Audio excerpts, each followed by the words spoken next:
পরের অন্তরালের খবর নিয়ে ক্যালকাটা ডায়ালগস থেকে মনোজ দাস। 12 ফেব্রুয়ারি ভোট। জনমনে প্রচুর সন্দেহ এই ভোট আদৌ হবে কি না, কিংবা হলেও কি রকম হবে, মানে সেটা অহিংস না সহিংস, সফল না ব্যর্থ, এইসব নানা বিষয় নিয়ে জনমনে ব্যাপক প্রশ্ন। এই পরিস্থিতিতে ভোট হওয়া নিয়ে একটা বড় প্রশ্ন নতুন করে তুলে দিয়েছে নিহত ওসমান হাদির ইনকিলাব মঞ্চ। আপনাদের হয়তো মনে আছে, নিশ্চয়ই মনে আছে, 12 ডিসেম্বর হাদি আততায়ীর দ্বারা আক্রান্ত হওয়ার প্রায় সঙ্গে সঙ্গে হাদির সংগঠন ইনকিলাব মঞ্চ তারা দাবি করেছিল হাদি হত্যায় জড়িত আওয়ামী লীগ এবং আততায়ী ভারতে পালিয়ে গেছে। এরপর 18 ফেব্রুয়ারি সিঙ্গাপুরে হাদির মৃত্যু হয়। ইতিমধ্যে তার দল ইনকিলাব মঞ্চ সরকারকে আলটিমেটাম দিয়েছিল যে 24 দিনের মধ্যে হাদি হত্যার বিচার শেষ করতে হবে, নইলে দেশে নির্বাচন হতে দেয়া হবে না। সেই সময়সীমা শেষ হয়েছে। খুনির বিচার হওয়া দূরের কথা, পুলিশের চার্জশিট এখনো ঠিকমতো জমা পড়েনি। একটি চার্জশিট পুলিশ অবশ্য জমা করেছিল, তবে ইনকিলাব মঞ্চ সেটা গ্রহণ করেনি। তাদের বক্তব্য, আসল খুনিকে ও খুনের পরিকল্পনা যারা করেছে তাদের আড়ালে রেখে পুলিশ এই চার্জশিট দিয়েছে। এটা তারা মানছে না, মানবেও না। পরবর্তী চার্জশিট এখনো তৈরি হয়নি পুলিশের। এমন পরিস্থিতিতে যখন মিডিয়া এবং সরকারের নজর কেন্দ্রীভূত 12 ফেব্রুয়ারি নির্বাচনের ওপর, যখন পাবলিক অ্যাটেনশন থেকে ওসমান হাদি প্রায় অদৃশ্য হয়ে গেছে, তখন গতকাল 5 জানুয়ারিতে ইনকিলাব মঞ্চ হাদিকে নিয়ে নেমে পড়ল বিক্ষোভে। গতকাল থেকে ইনকিলাব মঞ্চের নেতৃবৃন্দ এবং ওসমান হাদির স্ত্রী ফাতিমা তাসলিম জুমা, তিনি প্রধান উপদেষ্টার বাসভবন যমুনার সামনে অবস্থান ধর্মঘট শুরু করেছেন। তাদের দাবি, পুলিশের তদন্তে তারা সন্তুষ্ট নন এবং তারা সরাসরি প্রধান উপদেষ্টার সঙ্গে কথা বলতে চান। তাদের প্রধান দাবি হলো, আন্দোলনকারীরা এখন আর কেবল ঘরোয়া তদন্তের ওপর আস্থা রাখতে পারছেন না। তাদের বর্তমান দাবি হলো হত্যাকাণ্ডের নিরপেক্ষ তদন্তে জাতিসংঘের সরাসরি হস্তক্ষেপ চাই। দ্বিতীয়ত, পুলিশের জমা দেওয়ার চার্জশিট তারা প্রত্যাখ্যান করেছে, যেহেতু তারা মনে করে এতে রাঘব বোয়ালদের আড়াল করা হয়েছে। এর অর্থ রাঘব বোয়ালরা আছেন তাহলে। তৃতীয়ত, হত্যাকাণ্ডের নেপথ্য পরিকল্পনাকারীদের দ্রুত চিহ্নিত করে গ্রেপ্তার করতে হবে। কেন এই কৌশল পরিবর্তন করলো হঠাৎই এই ইনকিলাব মঞ্চ? রাজনৈতিক বিশ্লেষকদের মতে, নির্বাচন বন্ধ করা যত না, তার চেয়ে বিচারের প্রক্রিয়াকে আন্তর্জাতিকভাবে নিশ্চিত করা তাদের কাছে এখন বেশি বাস্তবসম্মত মনে হচ্ছে। প্রথমে তারা বলেছিল নির্বাচন বন্ধ করে দেব যদি না এর মধ্যে খুনিদের ধরা হয়, ইত্যাদি ইত্যাদি। ইনকিলাব মঞ্চের সদস্য সচিব আবদুল্লাহ আল জাবের তিনি জানিয়েছেন যে জাতিসংঘের অধীনে তদন্তের ঘোষণা না আসা পর্যন্ত তারা যমুনার সামনে থেকে সরবেন না। তারা যমুনার সামনে বসে গেছেন অবস্থান বিক্ষোভে। বর্তমান পরিস্থিতি কি রকম? আজ 6 ফেব্রুয়ারি সকালেও এবং আজকেও এই মুহূর্তে খবর পাওয়া গেল যে যমুনা ভবনের আশেপাশে কড়া নিরাপত্তা ও পুলিশের বেষ্টনী তো সকাল থেকে ছিল, এবং আন্দোলনকারীরা সাফ জানিয়ে দিয়েছিল যে প্রশাসনের কোনো আশ্বাস নয়, বরং দৃশ্যমান কোনো অগ্রগতি না দেখা পর্যন্ত তারা এক চুলও নড়বেন না। সরকার যদি দ্রুত কোনো সুনির্দিষ্ট সমাধান না দেন, তবে নির্বাচনের আগ মুহূর্তে এই আন্দোলন বড় ধরনের গণজমায়েতে রূপ নিতে পারে বলে তারা হুঁশিয়ারি দিয়েছে।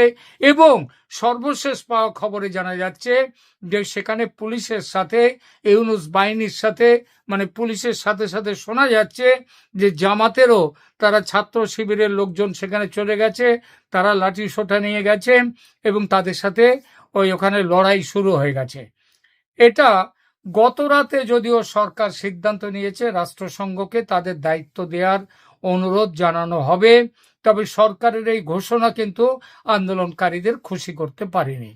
ইনকিলাব মঞ্চের সদস্য সচিব আবদুল্লাহ আল জাবের গতকাল রাতে জানিয়েছিলেন যে যতক্ষণ না সরকার জাতিসংঘকে চিঠি পাঠানোর বিষয়টি যে কোনোভাবে না দৃশ্যমান বা দালিলিকভাবে নিশ্চিত করছে, ততক্ষণ তারা যমুনার সামনে থেকে সরবেন না। আর আজ সকালে সরকারের পক্ষ থেকে জাতিসংঘকে প্রস্তাব দেওয়ার ঘোষণা জানার পর তারা আন্দোলন কিন্তু শিথিল করেনি এবং বিক্ষোভও তারা সেখান থেকে বন্ধ করার ঘোষণা দেয়নি। আন্দোলনকারীদের পক্ষ থেকে জাবের আজ সকালে সাংবাদিকদের জানিয়েছিলেন যে তারা সরকারের ঘোষণাকে স্বাগত জানিয়েছেন, তবে একে কেবল আশ্বাস হিসেবে দেখতে চান না। তারা চাইছেন জাতিসংঘের তদন্ত দল বাংলাদেশে না আসা পর্যন্ত বা এই প্রক্রিয়ার একটা সুনির্দিষ্ট রোডম্যাপ না পাওয়া পর্যন্ত তাদের আন্দোলন অব্যাহত থাকবে। অর্থাৎ বিক্ষোভ অবস্থান নির্বাচনের আগে প্রত্যাহার করা হচ্ছে না, বরং নির্বাচনের উত্তেজনার মধ্যে এই তদন্তের বিষয়টি চাপা পড়ে যেতে পারে এবং নির্বাচন হয়ে গেলে বিষয়টা একেবারে ধামাচাপা পড়েও যেতে পারে। এই ভয়ে বিক্ষোভ শুধু যে চলবে তাই নয়, আগামী দিনে আরো জোরালো করে হবে এই বিক্ষোভ। গতকাল পুলিশ কর্তারা আন্দোলনকারী সংখ্যার স্বল্পতা দেখে একটু চুটকি নিয়েছিলেন। জাবেরকে পুলিশ কর্তা বলেন 144 ধারা ভাঙার অপরাধে পুলিশ বাধ্য হয়ে ব্যবস্থা নিতে পারে। জাবের তখন নাকি পাল্টা বলেন, লাঠি পেটা করবেন কিংবা জল কামান চালাবেন, এই তো? পুলিশ অফিসার নাকি হেসে জবাব দেন, এই কজনের জন্য জল কামান চালানো খরচে পোষাবে না। জাবের তখন পাল্টা বলেন, খরচ পোষাতে কত লাখ লোক চাই, কত লোকের জমায়েত চাই সেটা আমাদের বলবেন, 2 ঘন্টার মধ্যে লোক জড়ো করে নিয়ে আসব। এক পর্যায়ে এমনও বলেন জাবের, 5 লক্ষ লোক নিয়ে যমুনা, সংসদ ভবন, সেনা ক্যান্টনমেন্ট ঘেরাও করে আমরা আমাদের ক্ষমতা দেখিয়ে দেব। হয়তো এই আলাপে ভয় পেয়েছে সরকার, তাই দ্রুত জাতিসংঘকে দিয়ে তদন্ত প্রস্তাবে রাজি হয়ে গেছে। জাতিসংঘকে কোনো দেশের একক হত্যাকাণ্ডের তদন্তে আমন্ত্রণ জানানোর ঘটনা বিরল, অতি বিরল হলেও সরকার পরিস্থিতি শান্ত করতে ইনকিলাব মঞ্চের এই দাবিটি মেনে নিয়েছেন। কিন্তু ভবি ভোলেনি, আগেই বলেছি। হাদির ভক্তরা বিক্ষোভ অব্যাহত রেখেছে। আন্দোলনকারীরা এখন আর কেবল ঘরোয়া তদন্তের উপর আস্থা রাখছেন না, তাদের বর্তমান প্রধান দাবি হত্যাকাণ্ডের নিরপেক্ষ তদন্তে জাতিসংঘের সরাসরি হস্তক্ষেপ। আগেই বলেছি, পুলিশের জমা দেওয়া চার্জশিট প্রত্যাখ্যান, যেহেতু তারা মনে করছেন এতে রাঘব বোয়ালদের আড়াল করা হয়েছে, অর্থাৎ এই হত্যাকাণ্ডে দেশের অভ্যন্তরের রাঘব বোয়ালরাই জড়িত, এটা তারা কিন্তু ঘুরিয়ে বলল। হত্যাকাণ্ডের ঘাতক ভারতে আছে কিনা সে প্রশ্ন এখন পেছনে সরিয়ে রেখে ইনকিলাব মঞ্চ এখন চাইছে নেপথ্য পরিকল্পনাকারীদের দ্রুত চিহ্নিত করে গ্রেপ্তার করা, মানে এই নেপথ্য পরিকল্পনাকারীরা দেশেই আছে। আন্দোলনকারীদের মূল যুক্তি হলো, বর্তমান রাজনৈতিক বাস্তবতায় দেশীয় তদন্ত সংস্থাগুলো যেমন ডিবি বা সিআইডি এরা প্রভাব মুক্ত হয়ে কাজ করতে পারবে না। তারা মনে করছেন, ইনকিলাব মঞ্চ মনে করছেন, এই হত্যাকাণ্ডের পেছনে প্রভাবশালী রাজনৈতিক শক্তি এবং দেশের ভেতরের কোনো বিশেষ গোষ্ঠীর হাত রয়েছে, যাদের নাম পুলিশি তদন্তে এড়িয়ে যাওয়া হবে। আপনাদের হয়তো মনে থাকতে পারে, হাদি যখন মারা যান সেই সময় আমি তিনি যখন আহত হন তখন আমি দু তিনটি আমি এপিসোড করেছিলাম এবং সেখানে বলেছিলাম তাকে যারা মেরেছে তারা কিন্তু ওখানেই রয়েছে, তার পরিচিতদের মধ্যে রয়েছে, এই সরকারের মধ্যে রয়েছে, আমি পরিষ্কারভাবে বলেছিলাম। এখন সে এতদিন পরে সে একই কথা ঘুরিয়ে বলছে ইনকিলাব মঞ্চ। তারা বলছে যে পুলিশি তদন্তে যারা জড়িত তাদের নাম এড়িয়ে যাওয়া হতে পারে। এই কথার কি অর্থ দাঁড়ায়? আওয়ামী লীগের কেউ জড়িত হলে পুলিশ কেন এড়িয়ে যাবে? পুলিশ তো লাফিয়ে গিয়ে তাকে ধরবে। সুতরাং ইঙ্গিত এই সরকারের মধ্যে থাকা ব্যক্তিদের নিয়ে। একদিকে ইনকিলাব মঞ্চ যখন হাদি হত্যার অভিযোগের তীর ঘুরিয়ে দিয়েছে সরকারের দিকে, সরকারের ভেতরে থাকা মানুষদের দিকে, তখন উল্টো দিকে সরকারের দিক থেকেও অন্য সংকেত আসা শুরু হয়ে গেছে। উঠে আসছে একটি কনস্পিরেসি থিওরি বা ষড়যন্ত্র তত্ত্ব। এ নিয়ে সরাসরি কোনো অকাট্য প্রমাণ কেউ কোথাও দিচ্ছেন না, কিন্তু অন্তর্বর্তীকালীন সরকারের ভেতর এবং বাইরে থাকা বিভিন্ন মহলের সন্দেহ ও প্রাসঙ্গিক কিছু রাজনৈতিক সমীকরণ বলছে ইনকিলাব মঞ্চের পেছনে আছে আওয়ামী লীগ এবং ভারতের গোয়েন্দা সংস্থা র। তারাই নাকি এগিয়ে দিয়েছে ইনকিলাব মঞ্চকে সরকারের বিরুদ্ধে রাস্তায় নামতে। খুব অদ্ভুত লাগছে, তাই না? দেখুন, সন্দেহের এই পটভূমি কেন কেন এই কনস্পিরেসি থিওরি? ইউনূস সরকারের কোন কোন সমর্থক বা গোয়েন্দা সংস্থার, সরকারের গোয়েন্দা সংস্থার মতে এই সন্দেহের পেছনে কিছু যুক্তি কাজ করছে। 12ই ফেব্রুয়ারি 2026-এর নির্বাচনকে ঘিরে যখন দেশ প্রস্তুতি নিচ্ছে, ঠিক সেই মুহূর্তে ইনকিলাব মঞ্চের মতো একটি সংগঠনের যমুনা ঘেরাও কর্মসূচি সরকারকে বড় চাপে ফেলে দিয়েছে।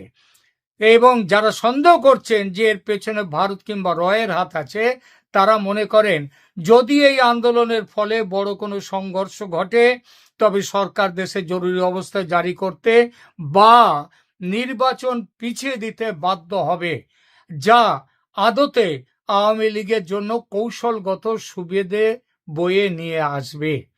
আর আওয়ামী লীগের রাজনৈতিক অবস্থান কি? আওয়ামী লীগ শুরু থেকে এই অন্তর্বর্তীকালীন সরকারকে অবৈধ বলে আসছে। অবৈধ সরকারকে অবৈধ বলাটাই স্বাভাবিক।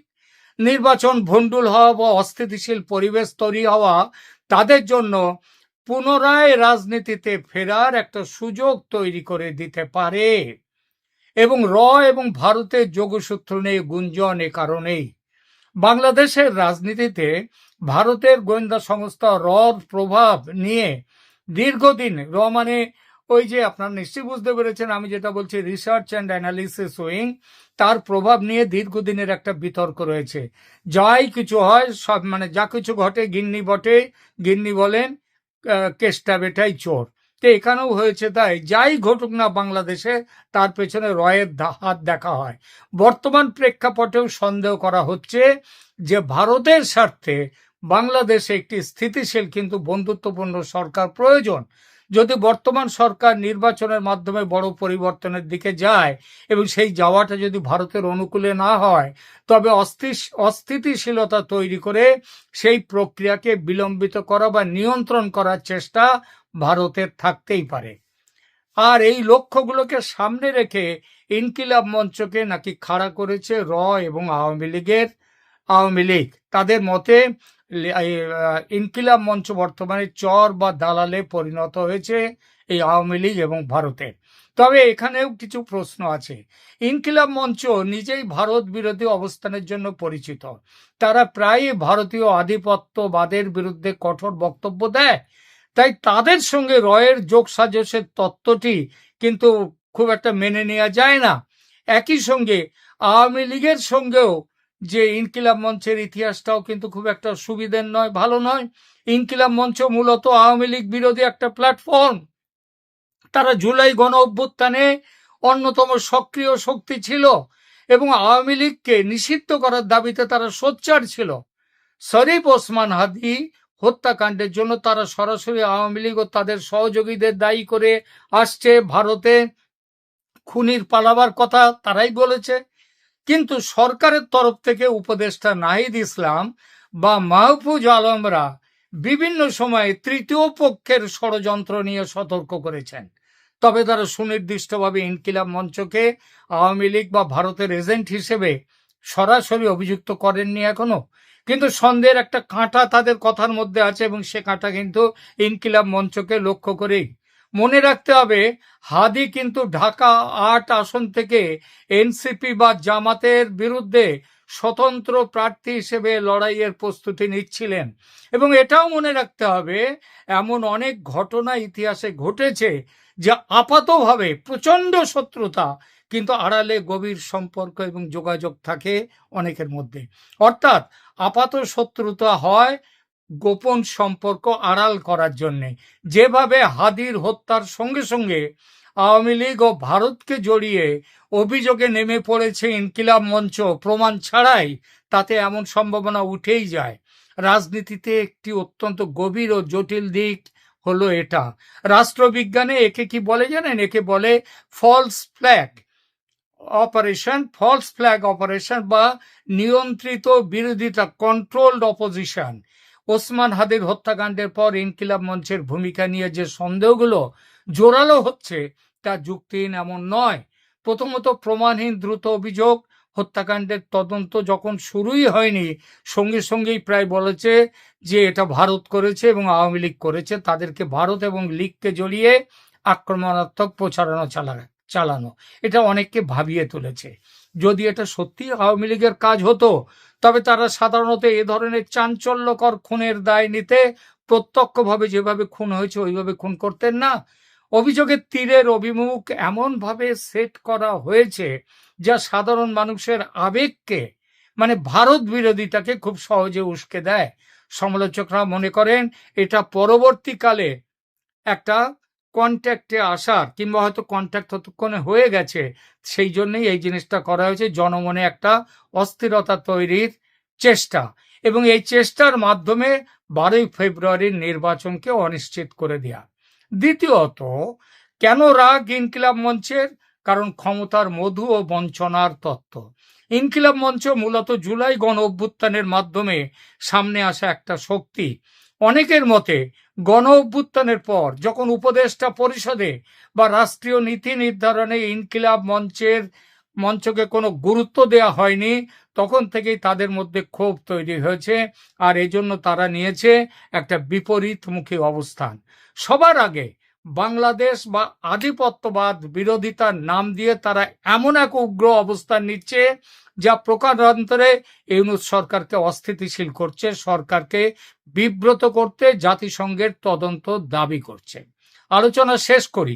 ইনকিলাব মঞ্চ সম্পর্কে উঠে আসা অভিযোগ সত্য নাকি মিথ্যা এটা সহজে বলা যাবে না। তবে সপক্ষে বা বিপক্ষে দুতরফে উঠে আসা দুই অভিযোগের মধ্যে কিন্তু বাস্তবিকতা রয়েছে, ফুৎকারে উড়িয়ে দেওয়ার নয়।